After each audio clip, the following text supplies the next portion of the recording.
Hola, ¿cómo están? Soy el doctor Javier Rubalcaba, soy médico internista y el día de hoy vamos a hablar sobre lo que son los datos clínicos que podemos encontrar, o sea, que podemos encontrar en los niños que nos puedan referir que presentan COVID, ¿sí?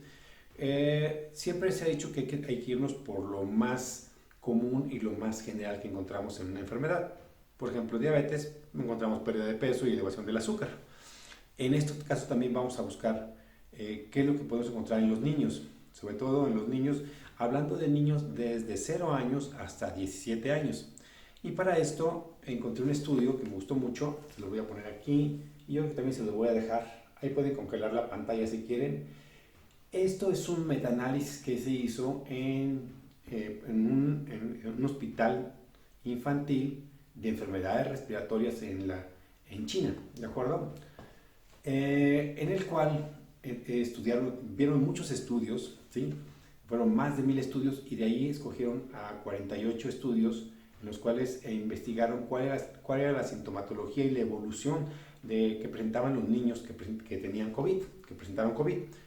Hubo algún estudio también que hicieron en Corea, o sea, incluyeron un estudio de Corea, incluyeron estudios que hicieron en América, algunos de España, fueron como cinco lugares más aparte de China, pero la mayoría de los fueron como 42 estudios que se hicieron en los hospitales de China, ¿sí? Entonces, básicamente estamos hablando de que están exponiendo la experiencia en China. Después de ver de estos estudios, encontraron la experiencia que se había encontrado, que se había dispuesto en aproximadamente 5000 pacientes pediátricos. Es lo que tenemos, por eso me hace tan interesante. Y quiero resumirlo rápidamente porque si no se hace muy aburrido, pero quiero que lleven ustedes como siempre, que se lleven algo para que ustedes lo puedan utilizar, lo puedan usar prácticamente, ¿sí? Y la primera parte de la información que nos da es que, bueno, ojalá puedan ver esta parte, voy a acercar un poco mi cámara y lo van a ver aquí, ¿sí?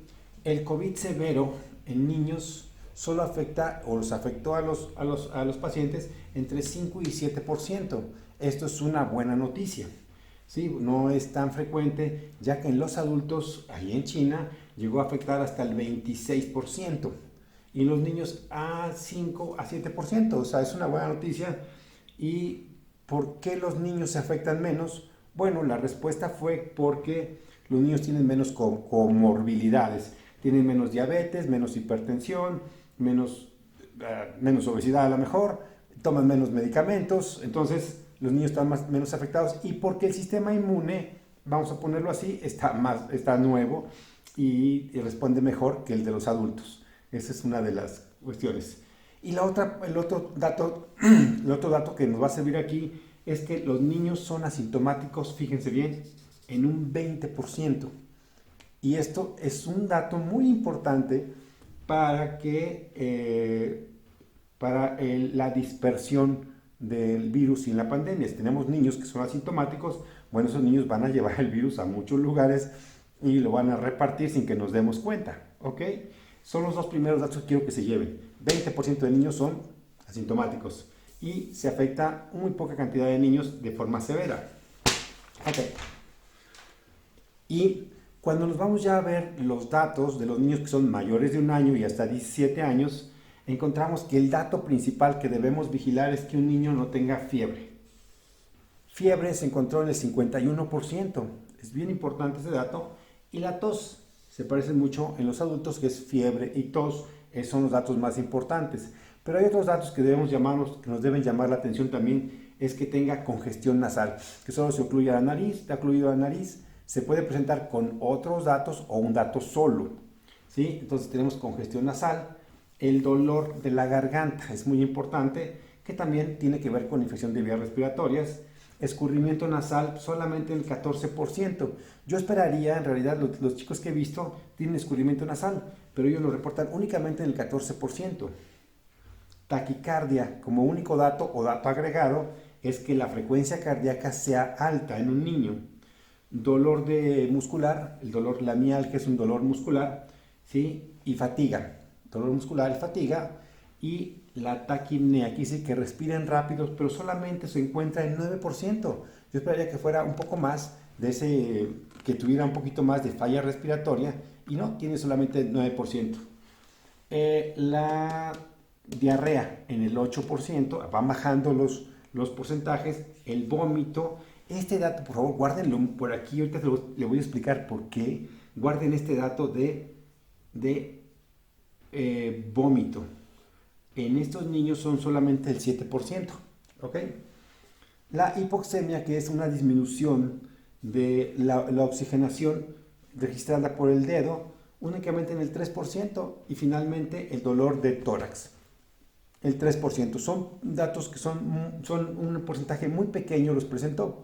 Entonces, esos son los datos que debe buscar más frecuentemente: la fiebre, la tos, pero no olvidemos todos los demás síntomas, y sobre todo este que les digo, el vómito. Ahorita vamos a ver por qué. ¿De acuerdo? Cuando hicieron el análisis de los niños menores de un año, estos en niños menores de un año, ¿sí?, observaron que el síntoma más frecuente seguía siendo la fiebre. El dato más frecuente es la fiebre, con 53%. La congestión nasal, el 50%. O sea, lo pueden presentar los niños en la mitad de los niños que habían evaluado. Pero, ojo, el vómito se encontró en el 33% de las personas, bueno, de los niños pequeños, lo encontramos en el 33%. Esto es muy alto. Entonces, ellos inclusive en su discusión en la discusión del artículo, dicen que hay que tener en cuenta de forma muy importante, que el vómito en niños menores de un año puede sugerir que este niño esté con COVID.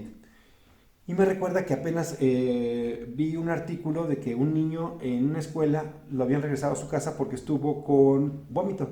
Solamente tenía vómito. Lo regresaron a la escuela aquí en la Ciudad de México. Bueno, fue en otra ciudad, fue en Cuautla. Y cuando llegó a su casa ya lo revisaron, lo llevaron al médico, le hicieron pruebas y era positivo para coronavirus. Entonces, y solamente tenía vómito, no tuvo otra cosa. Otros datos son frecuencia cardíaca alta, que tengan taquicardia, ¿sí?, que tengan frecuencia cardíaca de corazón, que se aumente. La frecuencia respiratoria que aumente, aquí se ve más frecuente que en los niños que son más grandes, ¿sí? La tos es el 30% y el escurrimiento nasal solo el 21%.